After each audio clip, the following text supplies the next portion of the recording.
que probablemente no más de 2 áreas silvestres protegidas de Chile cuentan con senderos inclusivos? Parece mentira, pero 1/3 de los alimentos que se producen para consumo humano terminan desperdiciándose. Se dice que Chile está envejeciendo y todo indica que en una década más las personas mayores duplicarán a los menores de 15 años. Los datos son inquietantes y plantean grandes desafíos e interrogantes. Encontrar respuestas es el objetivo de estos académicos de la Universidad San Sebastián, que desde la Patagonia, el Biobío y Santiago trabajan arduamente pensando en el futuro y con miras a construir un mejor país. ¿Cómo lo están haciendo? Te invito a descubrirlo en Conciencia País.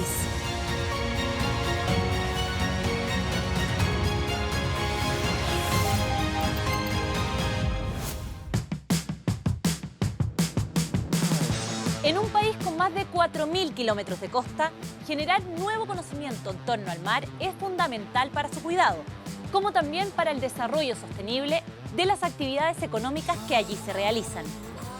En minería tenemos récords mundiales. Nuestras tierras guardan la mayor reserva de cobre y una de las más importantes de litio. Y la ciencia tiene mucho por aportar para disminuir el impacto que esta industria genera en el medio ambiente. Hoy los invito a aventurarnos por mar y tierra para descubrir el trabajo que realizan académicos de la Universidad San Sebastián en Conciencia.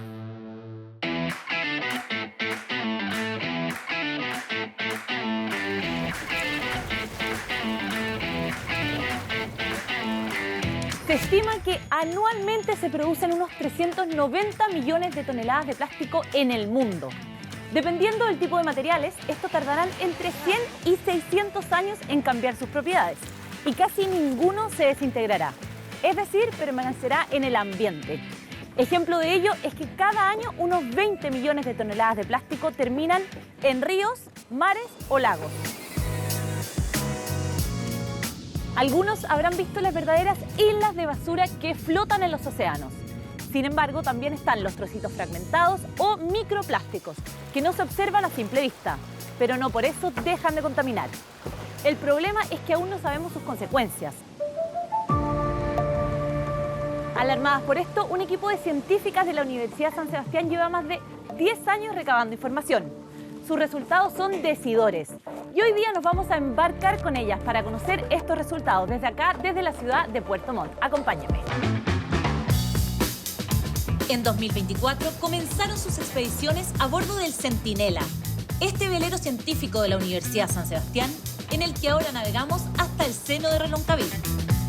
La expedición Centinela nace justamente de un proyecto que teníamos en curso que era en el río Biobío. Y queríamos investigar cómo llegaban esos microplásticos a los estómagos de los peces.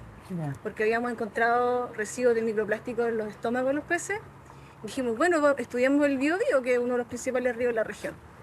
Entonces fuimos a hacer las mediciones y encontramos que en la boca del río Biobío había muchísimos microplásticos. Entonces nos preguntamos, bueno, ¿qué es lo que pasa en los otros ríos del país? Para responder esa pregunta, investigaron en los ríos Maullín, Yico, Valdivia, Imperial y Biobío, siguiendo un estricto protocolo de muestreo. Esta malla es para capturar microorganismos que se denominan fitoplancton por las dimensiones, que son generalmente inferiores a 400 micrómetros, entre 200, depende de la familia. ¿Y por qué es importante? Porque el fitoplancton es el alimento de la cadena trófica, es la base.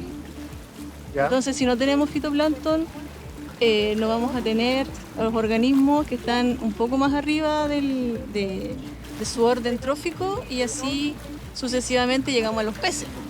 ¿Ya? Se acaban los peces, no tenemos peces para la pesca y para el ser humano, para que coma y etc. Al analizar las muestras, encontraron que hay mayor abundancia de microplásticos en la región de los lagos, lo que disminuye a medida que se acercan al Biobío. También observaron la presencia de diferentes tipos de plásticos, lo que podría ser reflejo de la huella ambiental que producen las actividades urbanas e industriales que hay en cada sector. Oye, ¿qué les parece trabajar aquí en este tipo de proyectos en terreno? Bueno, yo creo que es interesante, una instancia de interacción ya más directa con lo que es la realidad, especialmente para Chile, que es un país costero lleno de pesca, ¿cierto? Sí. Es uno de los principales recursos de Chile igual. Sí, pues. Hay que estudiarlo. Es necesario. He abarcado varias partes junto con ella que he aprendido muchísimo y la importancia de los plásticos porque la mayoría dice, ay, ¿con qué trabajas? Con plástico. Y dicen, que fome. Pero no es así, pues, porque al final igual tiene hartas repercusiones, no tan solo en el ecosistema, sino también con nosotros mismos. La salud, la naturaleza, todo. Sí, entonces como Carla igual ha estudiado bastante, igual he aprendido harta experiencia con ella en todos los ambientes, sea agua, aire, suelo. Ahí me di cuenta que el microplástico está en todas partes y solamente hay que investigar un poco y lo encuentras. Y seguir muestreando es el propósito que hoy tiene este equipo, que en 2025 hará una expedición a Juan Fernández. El objetivo es saber si esta zona, más apartada del continente, también presenta contaminación. Y una cosa es lo que ustedes hacen acá en terreno, después las conclusiones que se sacan en el laboratorio, pero ¿cómo se le puede transmitir eso a la gente? La importancia del tema de los microplásticos o cómo prevenirlo ya a un nivel también más global, ya sea desde parte del Estado, de parte de la misma gente, de la academia. Bueno, yo creo que es muy relevante el hecho solo de ya poder medirlo, demostrar que existe. Entonces, si existen, podemos buscar la fuente, que es lo que lo produce. Lo que hemos observado en nuestro país es que hay un consumo de materiales plásticos, envases plásticos, que tienen un periodo de vida muy corto. Entonces, utilizamos una botella, la botamos, utilizamos un envase, lo botamos. Hay que generar un utilizo más consciente, hacer un sistema que sea circular, un sistema en donde podamos recuperar de alguna manera esos materiales, pero sobre todo un mensaje importante también es para la industria, que la industria no produzca masivamente, exponencialmente toda esa cantidad de plástico, porque si ustedes ven, ¿dónde lo vamos a dejar? Sí. Lo vamos a encontrar en el océano, lo vamos a encontrar en el aire, entonces ahí también el gobierno es importante en el fomentar las políticas públicas. Una política pública puede ser simplemente hacer una difusión social del peligro que puede tener generar tanto residuo. Una política pública puede ser hacer un lineamiento, o sea, dar una guía, por ejemplo, a la industria, no hagan uso innecesario de materiales plásticos, no los quemen, no los boten en lugares donde no. Entonces, hay muchas cosas que se pueden hacer. Hay muchos desafíos. Y en esa línea también creo que es importante lo que está haciendo la universidad, este trabajo que están haciendo ustedes aquí investigando. Se van 14 días a veces a distintos lados de Chile, así que de verdad felicitaciones a todo el equipo aquí. Yo sé que son muchos más que los que están acá, así que a seguir dándole y ojalá que esto sea a largo plazo. Sí, muchas gracias. Ojalá que así sea. ¡Conciencia!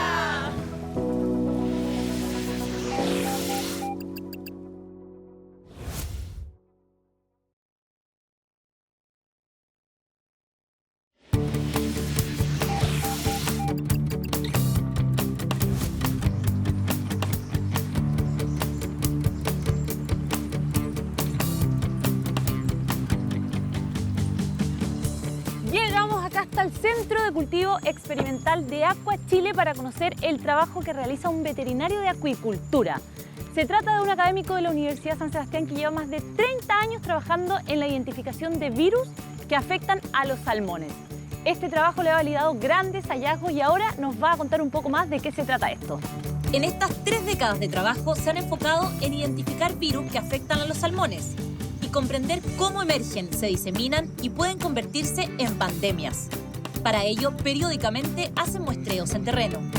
Oye, Marco, ¿y en qué consiste exactamente la muestra que ustedes sacan? Bueno, la verdad que en general, cuando vamos a los centros de cultivo, tratamos de hacer una evaluación bastante global de la condición sanitaria de los peces.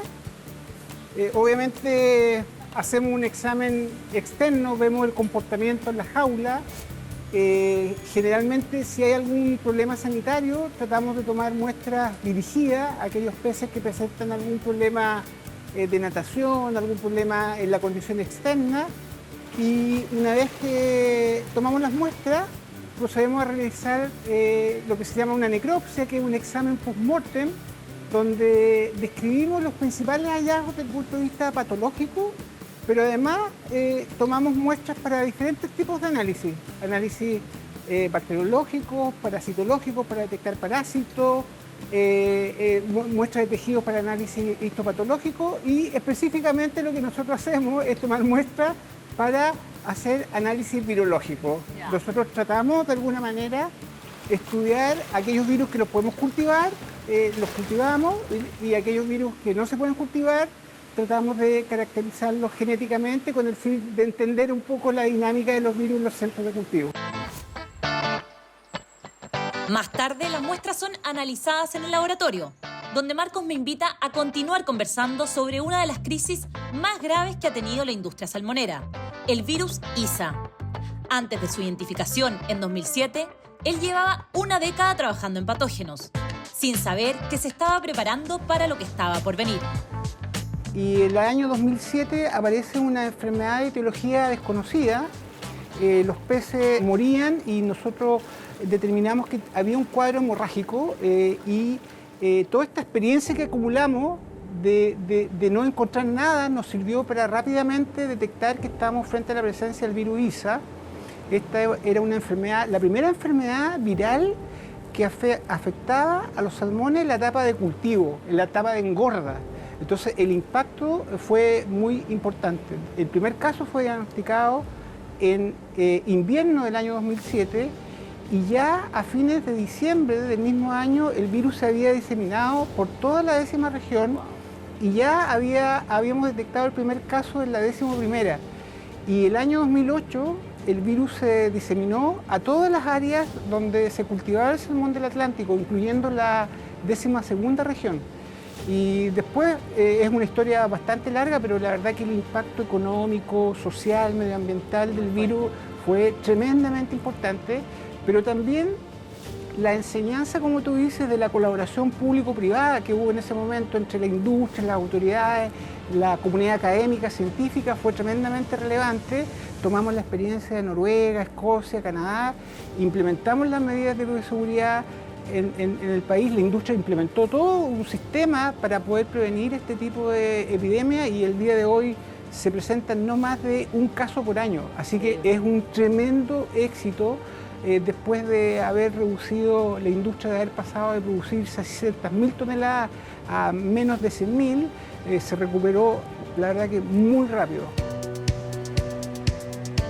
Y así como el conocimiento que este equipo había obtenido en virus ayudó a entender la pandemia del virus ISA en la salmonicultura, casi 10 años después, también fue de utilidad para enfrentar la crisis sanitaria causada por el SARS-CoV-2.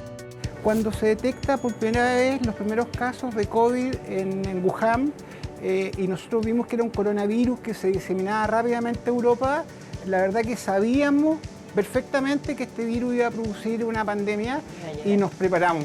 Nos preparamos como laboratorio y cuando llegó el virus a Chile, fuimos uno de los primeros laboratorios universitarios que se colocó a disposición del Servicio de Salud para poder enfrentar la pandemia. Estuvimos trabajando de forma discontinuada 2 años, 24/7, analizamos más de 350.000 muestras, apoyamos mucho el Servicio de Salud del Reloncaví, trabajamos a codo con ellos y la verdad que fue... no sé si una casualidad, pero nos preparamos, se fue preparando el camino durante muchos años para poder contribuir a la pandemia y yo diría que ese fue como uno de los grandes aportes que ha hecho el laboratorio a la comunidad. Increíble. Sí. Y Marcos, por último, ¿cuál es el valor que tiene para ti como científico, también como docente, poder realizar este tipo de investigaciones que también tienen un impacto en la salud, la sociedad, en tus estudiantes, en la región? Ha sido tremendamente motivador, inspirador y también satisfactorio poder ir recorriendo este camino y finalmente darte cuenta que tú puedes aportar a la industria, a la sustentabilidad, pero también puedes aportar a la sociedad, pero también ahora ya estamos en otra etapa donde queremos aportar contribuyendo a la formación de las nuevas generaciones, pero también inspirándolos para que ellos se formen como científicos y también como virólogos. Esa es nuestra meta del día de hoy. Así que es un desafío. Para nosotros muy desafiante, pero también muy satisfactorio, la verdad. Sí. Muy entretenido todo lo que hacen. Muchas gracias, Marcos. No, encantado y muchas gracias también por darnos la oportunidad de dar a conocer nuestro trabajo.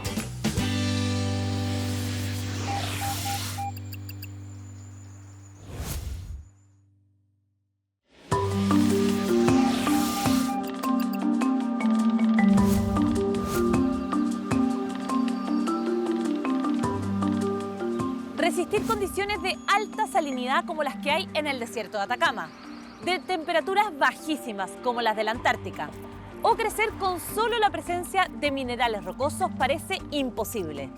Sin embargo, existen diferentes microorganismos que logran adaptarse y proliferar. En ciencia les llaman extremófilos y son muy estudiados para generar soluciones tecnológicas a diferentes problemáticas. Así lo viene haciendo por años un equipo de la Universidad San Sebastián, quienes han estudiado distintos ambientes extremos con la intención de encontrar soluciones para desafíos que tiene la minería, entre otras diversas aplicaciones. Sus resultados se los contamos ahora. Hasta el siglo pasado, Curanilahue, al igual que otras comunas del Biobío, tenía un fuerte desarrollo minero por el carbón. Hoy, este equipo de científicos de la Universidad San Sebastián intenta encontrar extremófilos que tengan la capacidad de tratar aguas contaminadas por el drenaje ácido. Un problema que ocurre de manera natural, pero que es acelerado por la minería. En pleno trabajo en terreno nos encontramos con ellos cuando están tomando muestras. Lo que vamos a hacer es tomar agua, todos los microorganismos van a quedar retenidos acá y nos vamos a quedar con un agua solamente con los elementos químicos que están presentes en el agua, sin los microorganismos. Hemos tomado muestras de varios ambientes. Partimos en esta zona porque era cerca de Concepción, inicialmente, desde el año 2016, conociendo un poco que lo existía en la zona de Arauco. Hemos ido a la Antártica, al norte de Chile. Unos lugares donde sobreviven en condiciones extremas. Junto con la muestra de agua, también sacan de sedimento y miden parámetros como la temperatura, el pH y la conductividad. Nosotros vamos guardando los datos. ¿Te los va dando inmediatamente? Los da inmediatamente y vamos guardando y podemos ir comparando diferentes puntos, digamos, ya desde la salida, ¿no es cierto?, allá hasta el contacto con el agua del río. O sea, claro, allá debe estar un poquito más concentrado. Siempre desde los orígenes va más concentrado. Después obviamente se va diluyendo con la agua de otros canales que van teniendo, entonces que se van juntando. ¿Y qué te dice ahora? Mira, ahora lo que nos dice básicamente que el pH es relativamente neutro, pero tiene una alta conductividad. Que tenga una alta conductividad significa que hay una importante concentración de metales.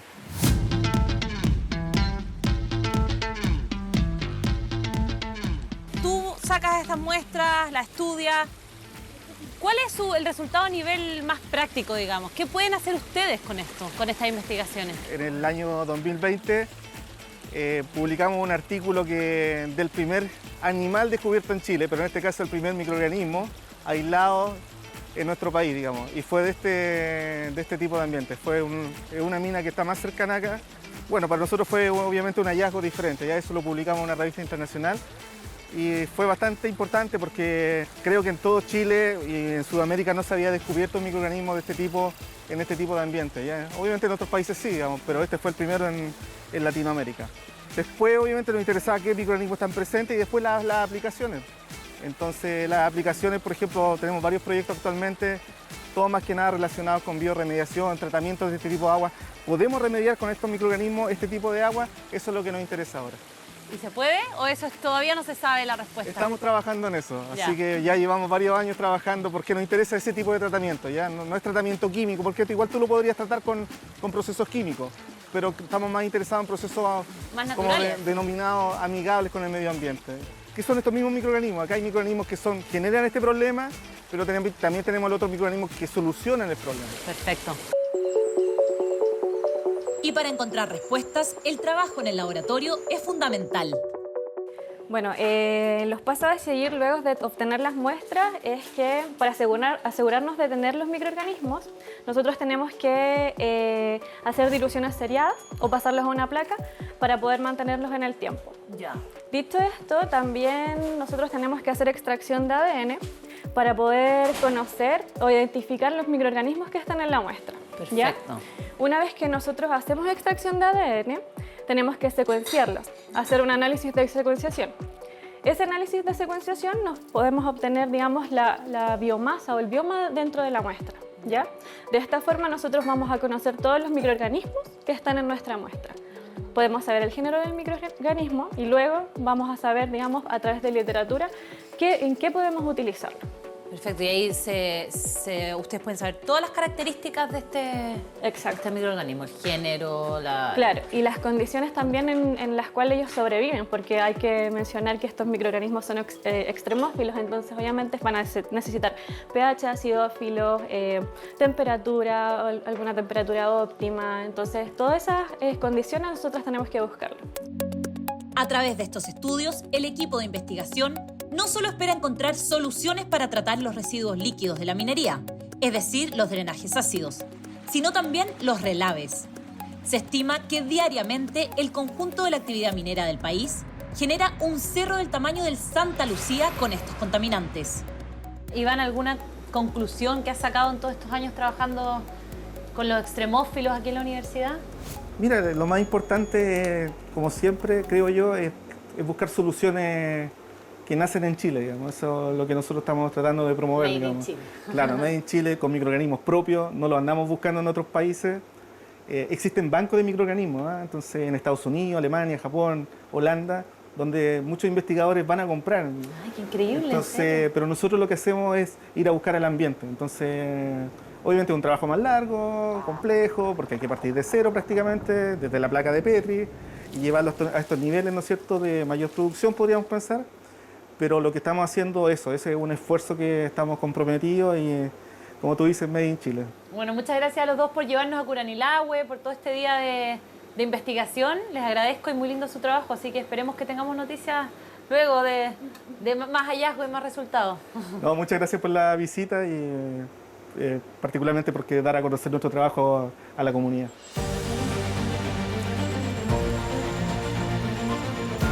El capítulo de hoy nos llevó a conocer el incansable trabajo que realizan los científicos chilenos, que no solo se queman las pestañas en el laboratorio, sino que meten los pies en el barro para sumergirse en las problemáticas que tenemos en nuestro país y apuntar así a un futuro más sostenible. Un futuro con ciencia. Hasta la próxima.